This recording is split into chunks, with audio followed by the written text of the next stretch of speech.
There's no head coach in the NHL that thinks their job is going to last forever. That's just the nature of what they do. Every coaching job comes with an expiration date, and some expire much sooner than anyone would have ever thought. The thing about firing head coaches, though, is that most of the time you can totally see it coming because it's usually instigated by a season full of disappointment. However, there have been times where coaches have been let go and the entire hockey world did not see it coming. Keeping that in mind, here are 6 of the strangest NHL head coach firings.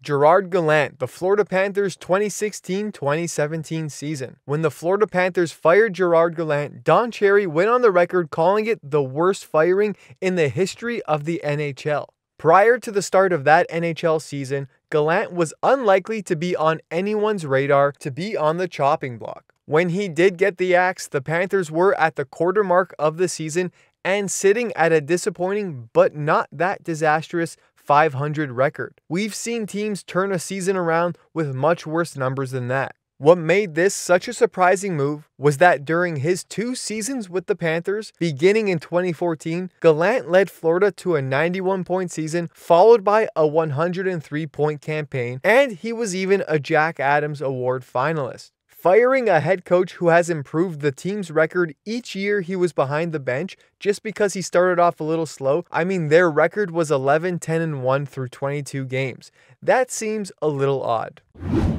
McNeil, the Montreal Canadiens 1970-71 season. Alright, so picture this. A coach wins the Stanley Cup with the Montreal Canadiens, literally doing the thing they were hired to do, and then gets demoted to the AHL the very next season. That is what exactly happened to McNeil at the end of the 1970-71 season. Why did this happen? Well, during the playoffs, he ruffled some feathers when he elected to go with a goalie that only played 6 games during the regular season. Well, that is a bit of a dicey move, but who was that goalie?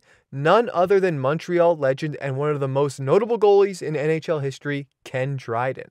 Another unpopular move McNeil made at the time was benching their star player Henri Richard during the Stanley Cup Finals against the Chicago Blackhawks. Richard publicly called out his coach on the decision before he earned the ultimate "I told you so" moment by scoring the tying and winning goal in Game 7 of the Stanley Cup Final. Even though McNeil had the Stanley Cup in hand, he made too many decisions that upper management just did not agree with and was sent down to the AHL. The coach that would come in and end up taking his place was none other than Scotty Bowman, so the team was obviously in good hands, and McNeil would go on to win 3 Calder Cups in the AHL. It's such a strange decision after you basically do the one thing every other coach couldn't do in the league and then get demoted. That is tough to wrap your head around. Randy Carlisle, the Toronto Maple Leafs 2014-2015 season. In the 2012-2013 season, Randy Carlisle led the Toronto Maple Leafs to its first playoff appearance since the 2003-2004 season. The year after, it looked like they would head to the promised land for a second straight year, but instead went 2-12 during the final 14 games of the season to fall out of playoff contention. To start the 2013-2014 season, the team was not performing at its best analytics-wise, but they were actually still managing to collect some wins. That is, until the month of December hit. The team went on a rough 2-7 slide, and fearing that a similar finish to the season prior would happen again, Carlisle was fired. Here's the kicker. On January 6, 2015, the day he was fired, the Leafs had a record of 21-16-3. Carlisle got fired while his team was still sitting in a playoff spot. Toronto won just 1 game over the next 13 and eventually failed to make the playoffs again. Ralph Krueger, the Edmonton Oilers 2012-2013 season. Ralph Krueger was hired to start the 2012-2013 season under a 3-year contract, but he only lasted 1 of those 3 years. While his 19-22-7 record isn't exactly one he or anyone was proud of, it was still his first year on the job and he had a questionable cast of characters to work with. Taylor Hall was at the beginning of his career, Ryan Smith was at the end of his, and Sean Horkoff was the team captain. The team had talented young players, but they still needed time to reach their potential. But in general, they were not a playoff contender, making this a difficult job for Krueger to come in and fix. Nonetheless, after just 1 season, Krueger received a call over Skype.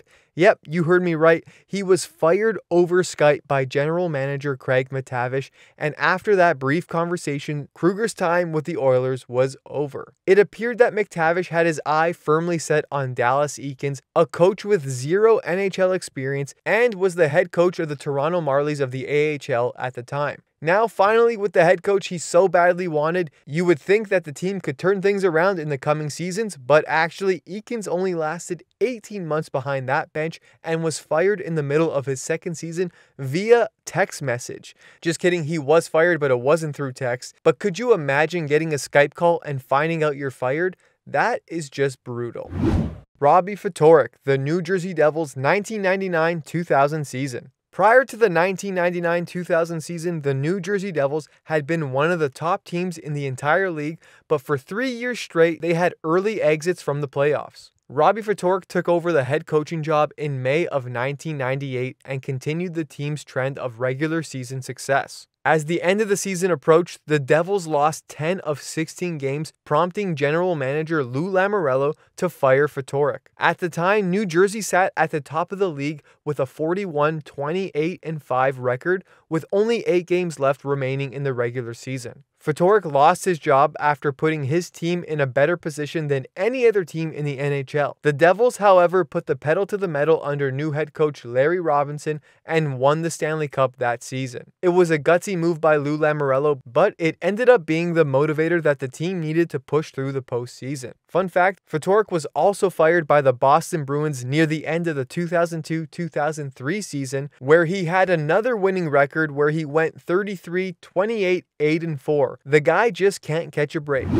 Jacques Demers, the Montreal Canadiens 1995-96 season. The Montreal Canadiens fired head coach Jacques Demers and general manager Serge Savard after coming out to a pretty rough start for the season. The Canadiens, who missed the Stanley Cup playoffs in the previous season for the first time in 25 years, were having immense offensive struggles and had the league's lowest output that season. Jacques Demers was in his first year with the Canadiens in 1993 when he led them to a 5-game victory over the Kings in the Stanley Cup Finals. He helped change the course of the 93 Cup Finals by successfully challenging the curve of a stick used by Kings player at the time, Marty McSorley, in Game 2. Montreal then went ahead and scored on the ensuing power play and ended up winning that game in overtime, and then went on to win the next 3 games to win that Stanley Cup. Sure, you can argue that firing Demers was warranted, but it was the start of a very dark time for the Canadiens, as this was the straw that broke the camel's back, leading to the whole Patrick Roy blow-up against Detroit, which inevitably sent Roy to the Avalanche